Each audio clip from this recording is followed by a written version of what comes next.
Сәлем достар, сіздермен өте дәмді болып шығатын қызылшан рулетінің рецептісімен бөлісетін боламын. Алдымен менің каналыма тіркеліп қоңырауша белгісін басуды ұмытпаңыздар. Құрамын астына жаза кетемін.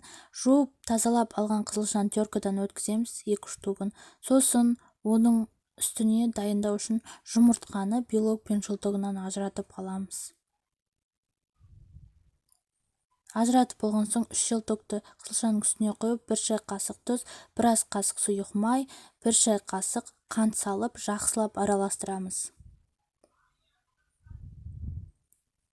Мен сияқты араластырып шығыңыздар. Енді кезекте 80 грамм ұнымызды саламыз, тағы да араластырып шығамыз. Міне менде қою масса шықты. Бағанағы бөліп алған белокты миксердің көмегімен жақсылап 10-15 минуттай араластырамыз. Үстіне 1 шай қасық қант қосуды ұмытпаңыздар. 10-15 минуттай араластырып, көтерілгенше максималды түрде араластыра береміз.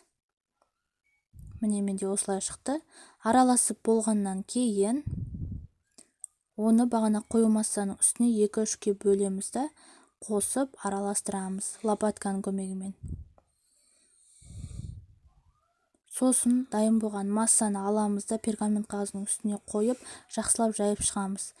180 градуста 25-30 минутқа пешке қоямыз. Салмасын дайындаймыз. Мен петрушканы қостым, петрушканы жуып алып, ұсақтап турап шығамыз. Сосын ыдысымызға саламыз. Келесі кезекте менде 4 дана тұздалған қияр. Оны да ұсақтап 4 бұрышты етіп тураймыз. Тура мен секілді. Ұсақ болу қажет. Сосын үстіне саламыз ыдыстың. Плавленный сыр қалауларыңызға байланысты. Жақсылап араластырамыз. Міне начинкасы дайын болды.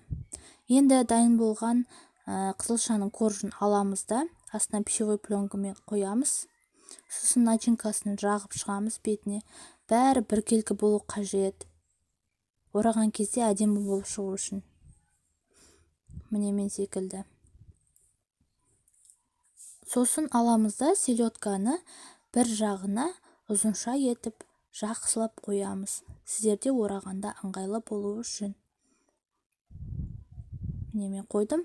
Асықпай ақырын орайсыздар. Ішіндегінің барлығы шашылып кетпес үшін. Сосын 10-15 минутқа холодильникке қоямыз.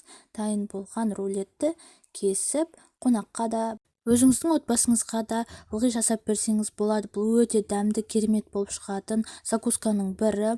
Видео ұнаса менің каналыма тіркеліп қоңырауша белгісін басуды ұмытпаңыздар. Сіздермен болған Жұлдыз.